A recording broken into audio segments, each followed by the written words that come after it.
Today I'm going to share with you 5 things that I think are really important to learn as you're starting on your shamanic path.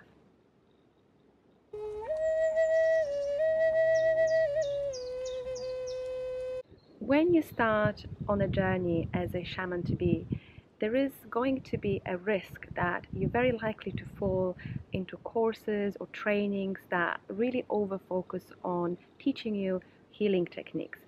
And this is simply because these things sell very well, they speak to our ego, and they promise you that you will be able to just go out there and practice your healing.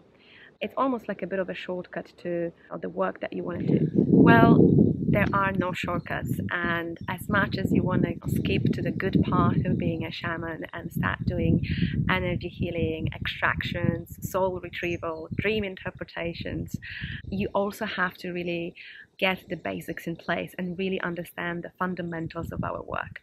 Because if you don't do that, you're running into a risk of really harming yourself, being unprotected in the field, but also bringing a risk to others as well. So I think it's really important that we talk about these. And if you are one of those apprentices that you're stepping onto this path and you're thinking, where do I start my learnings? Hopefully these few things will give you a bit of an idea and guidance into what to search in terms of your development path. First thing you're going to have to learn is getting into spiritual trance.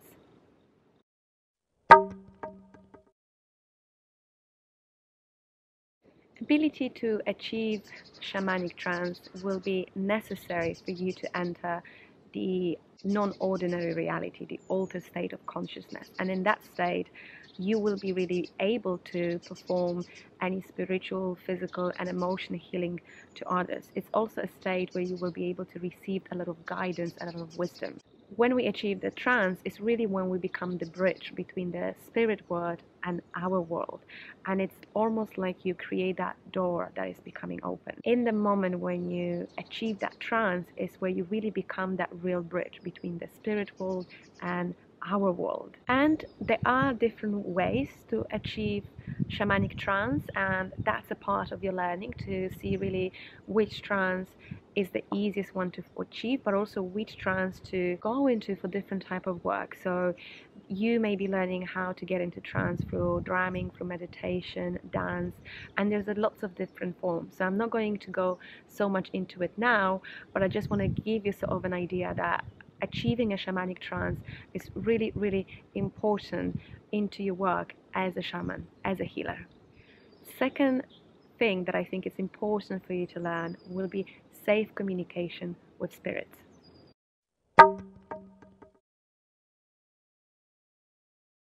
Quite often we desire to communicate directly with our spirit guides. There is this sort of trend of having our own personal team of guides and having this dialogue that we just have an access to. And as much as I can confirm that we all have our spirit guides, these are actually quite difficult to reach out to directly and hear them directly for most people and for most shamans to be. Because again, it's the ego that is in our way, because we do come from a place of wanting to have something unique to us. We want to feel special and we want to feel chosen, and at the same time, again, it's just that kind of idea of there is something just for us out there, and that sort of blocks a lot of the times communication. As much as I feel like you will have to learn communicating with your own personal spirit guides, there is also a way that you need to learn how to generally communicate with the spirit world in a safe way. Because as you will be working on this path, it's not just spirit guides that you will be collaborating with. There will be a lot of other spirits that you need to know how to access and you need to know how to safely communicate with. In the spirit world, we have different type of spirits. There is just so many different energies, entities out there, and we have great access to them. So again, really knowing how to call onto them, how to reach out, how to maintain good relationship with them, how to protect yourself, and also how to recognize which are our genuine spirits that want to come and help and which are a little bit more mischievous. So again, that safe communication will really help you to put your own place in that ecosystem of different realms. I just want to stress out here, that it's not just about your spirit guides, it is about creating a safe way of having a dialogue between you and the spirit world. Number 3, what you need to learn is the power of the sacred space, ritual, ceremony, and intention.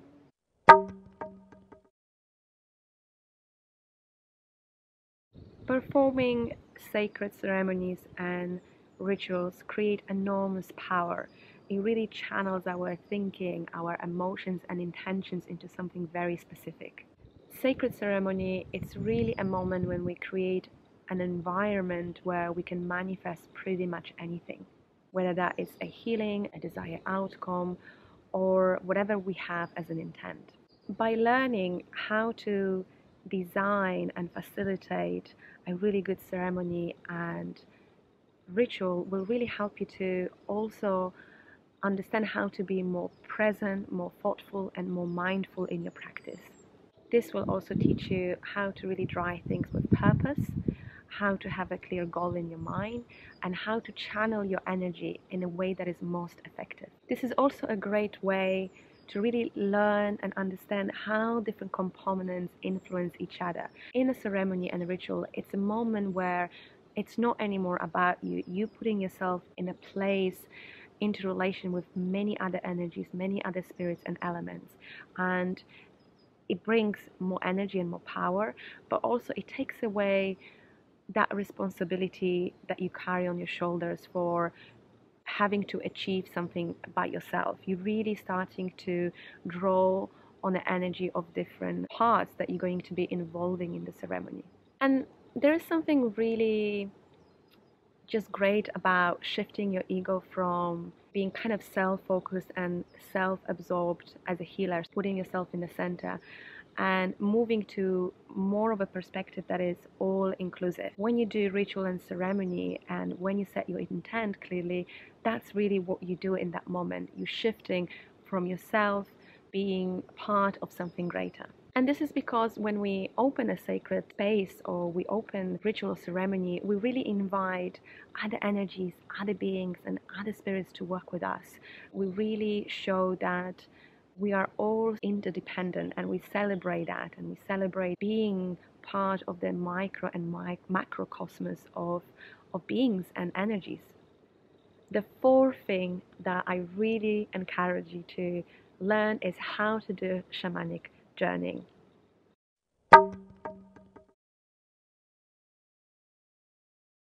Shamanic journeying is a technique where you're going to learn communicating with your inner self and the spirit world, but it's slightly different than just communication. Shamanic journeying is a technique that really opens a different doorway. It enables you to travel through portals from one realm to the other. So from ordinary reality to the non-ordinary reality. And there are different dimensions. And this is a different topic, so we're not going to talk so much about where you can travel, but it's really important for you to learn how to explore these different places and how to travel and how to come back.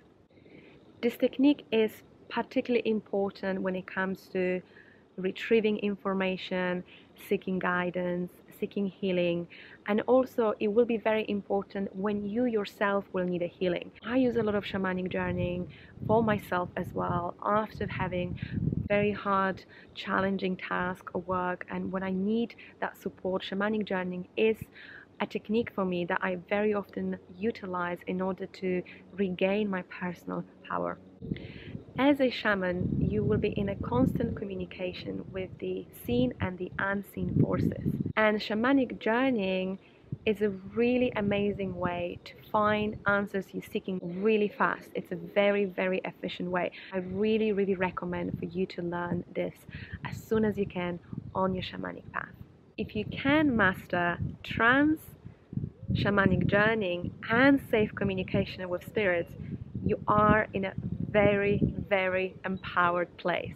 You become almost unstoppable. So I think these three things, if you can start really exploring and progressing on, you'll see that everything will flow much easier from that point, and you will feel better on that journey yourself. And the last thing that it's important for you to learn is ability to recognize your own limitations.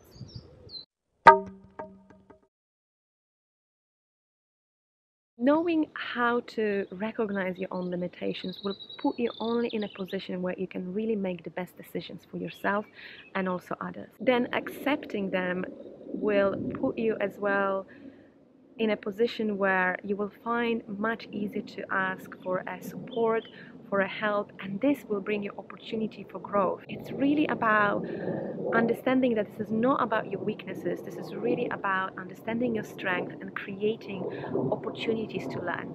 Recognizing your own limitation is really a sign of humility, and that goes really greatly with keeping your own ego at bay. It will keep you humble. It will keep you more honest, more authentic in your practice. You will be able to really walk your path with more integrity. Recognizing your own limitations really means that you are aligning with who you really are in a particular moment in time as well. I hope that you found this video useful. The 5 things that I have mentioned in the video, they're obviously just a fragment of things that I think we need to be learning, but I've chosen these things because I think they're really interesting and they are very important. Please let me know in the comment section below what you think I've missed out that should be on that list, or perhaps maybe you'd like to share where you are on your journey and which things you have already mastered and which things you're looking to learn as a next step on your journey. I'd love to hear from you, and for now, lots of love, stay joyful, stay present, healthy, brave, and hopefully I'll see you soon.